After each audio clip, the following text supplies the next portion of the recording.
Hello and welcome to Fall Quarter at Eastern Oregon University.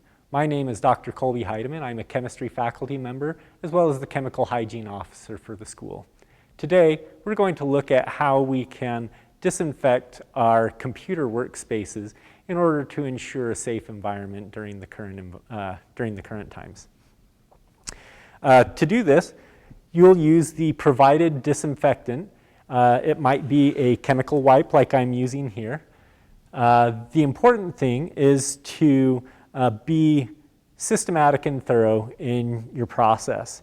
To start, we will work from the near left edge of the desk and work to the right as we move across. We want to just make sure that we get all the different surfaces. And with just a keyboard, we can go ahead and lift that up out of the way so we can get underneath it. And then do the same thing with the mouse. Once we've finished wiping down the desk space, we can then wipe down the keyboard and mouse. Now you'll notice that the keyboards now have a keyboard cover, which allow us to safely wipe them down without having to worry about damaging the keyboard itself. One thing you'll note as you wipe across is that the keys tend to catch the wipe.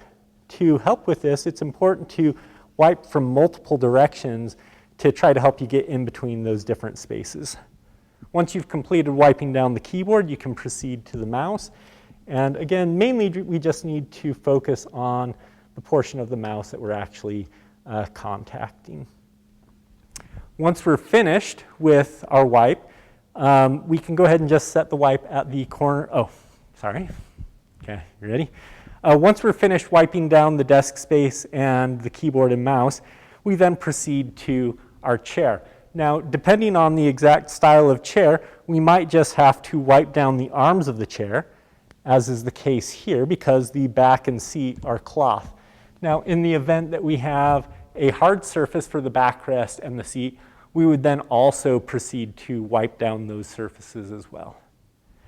Once we are done wiping down our surfaces, we can then store the wipe at the corner of our desk until the conclusion of the class period. At the end of the class, we will grab our wipe and proceed to the exit of the space where we can dispose of it in the garbage. The disinfectant wipes in use are generally safe, but in the case that you experience mild skin irritation, simply wash your hands thoroughly with soap and water. In the future, an alternative disinfectant will be provided for students that experience these conditions. Thank you for taking the time to listen to this video. By following the guidelines laid out in this video, I'm confident that we can all have a safe, fun, and educational experience inside EOU's computer labs this quarter. Have a great term.